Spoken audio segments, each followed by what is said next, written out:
राज्य में बड़े सफल रहे और तब चारों दिशाओं में उन्होंने अपनी विजेता को प्रस्तुत किया। और एक दिन उन्होंने देखा कि एक गाय और बैल दोनों को एक शूद्र प्रताड़ित कर रहा है। वो व्यक्ति था कली, जो धर्म को और पृथ्वी को हर प्रकार से दोष दे रहा था, पीड़ा दे रहा था। महाराज परीक्षित ने उनको, उस कली को अपने सामने कहा कि सावधान, और फिर धर्म को देखकर कहा, बताओ ये कौन है कि इसने आपकी पीड़ा के कारण बने हैं, आपके 3 पैरों को इसने तोड़ा है। कहता नहीं, हमारी पीड़ा के वास्तविक कारण कौन है ये कह पाना बड़ा कठिन है। Because there is an immediate cause, there is a remote cause. Remote cause is my own karma. इसलिए कह पाना कठिन है कि कौन हमारी पीड़ा का कारण है। इसको सुनकर परीक्षित महाराज कहते, धर्मम ब्रवीष धर्मज्ञ धर्मोची वृषरूपधृ यत् अधर्मम कृतम स्थानम सूचकस्यापि तद् भवेत्। आप वास्तव में धर्म के ज्ञाता हो, आप समझ गए हो कि केवल किसी ने हमारे ही कर्म को हम तक पहुंचाने का बीड़ा उठाकर संदेशवाहक बनने मात्र से उनको हमें दोष नहीं देना चाहिए। तो इसलिए प्रभुपाद कहते हैं, do not be angry with the instruments of your Karma. Do not be angry with the instruments of your Karma. तो ये दृष्टिकोण जिसका हो वो वास्तव में धार्मिक सिद्धांत को समझ सकता है। फिर परीक्षित महाराज आखेट पर गए और जब वो जाते हैं शिकार पर, देखते हैं कि एक ऋषि आंखें बंद करके ध्यान में हैं। परीक्षित महाराज बड़े प्यासे थे, जल की आवश्यकता थी। उस ऋषि ने उनकी उपेक्षा कर दी।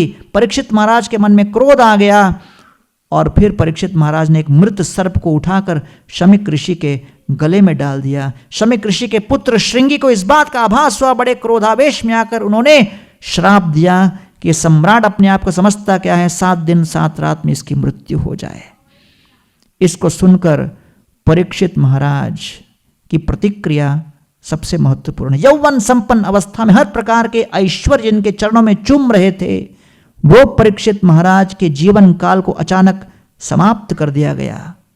7 दिन 7 रात का नोटिस मृत्यु का जिसको मिले, वो व्यक्ति कितना बेचैन हो जाए। भागवत यहां से आरंभ होती है। डेथ का नोटिस जिसको मिले उसकी प्रतिक्रिया क्या होनी चाहिए।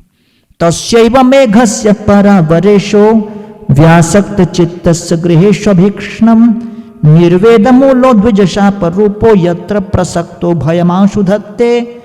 परीक्षित महाराज कहते हैं, वास्तव में मैं भगवान का बड़ा आभारी हूं, क्योंकि मैं अपने इन आसक्तियों से कभी अनासक्त नहीं हो सकता था।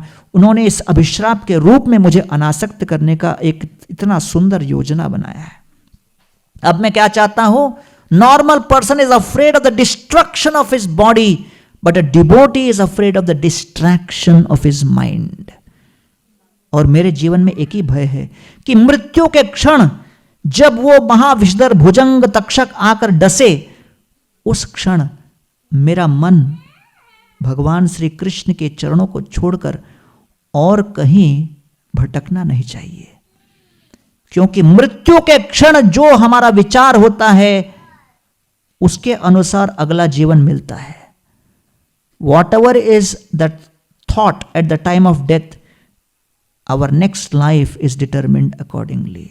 तो इसलिए कहते हैं life is a preparation, death is an examination.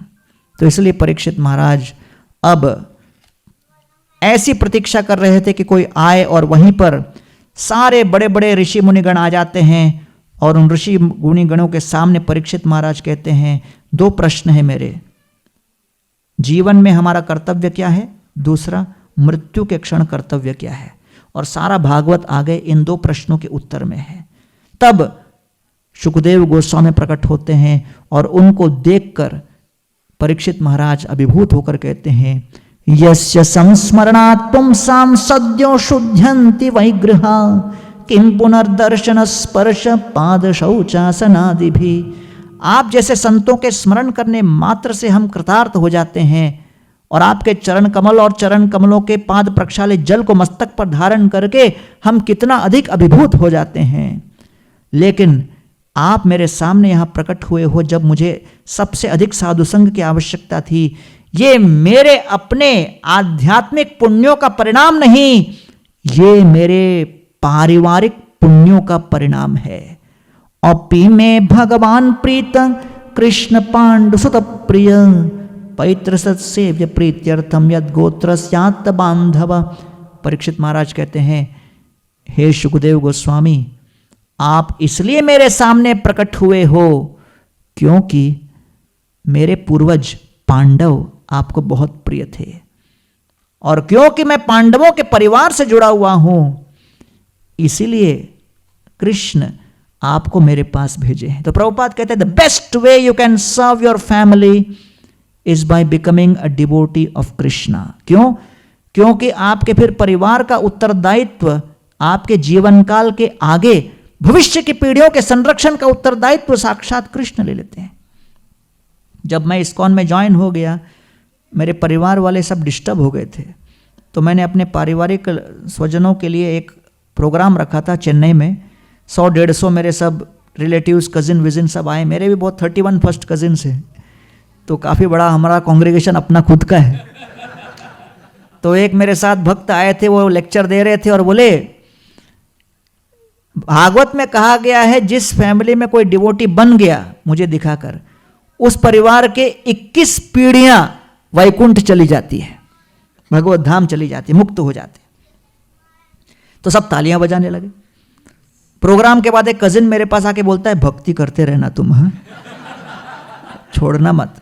और मुझे पता नहीं था कि आपके भक्ति करने से मुझे भी इसका कितना बड़ा परिणाम मिलेगा। तो इस प्रकार महाराज परीक्षित मृत्यु की प्रतीक्षा करते हुए अब शुकदेव गोस्वामी के मुखारविंद से सुनने वाले हैं कथा। और 2.1.1 शुकदेव गोस्वामी आसन ग्रहण करके कथा आरंभ करते हैं और कहते हैं, वरीयान एषते प्रश्न कृतो लोकहितं नृप आत्मविद सर्वत पुंस श्रोतव्यादिषु यत्परः। 3 निद्रया ह्रियते नक्तं व्यवायेन च वावय दिवाचार्ताः ये राजन् कुटुंब भरणेन वा।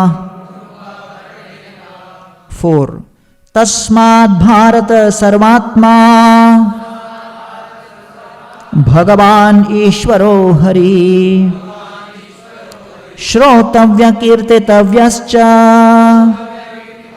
स्मर्तव्यश्च इच्छता अभयम्। इस प्रकार दूसरे स्कंद के आरंभ में शुकदेव गोस्वामी विराट रूप परमात्मा और भक्ति इत्यादि क्या है इसका वर्णन करते हुए निष्कर्ष निकालते हैं कि आपने जो प्रश्न किया है कि जीवन में हमारा कर्तव्य क्या है, मृत्यु में कर्तव्य क्या है।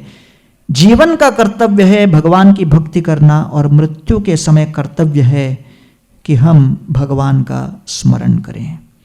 और इस प्रकार वो अपना निष्कर्ष देते हैं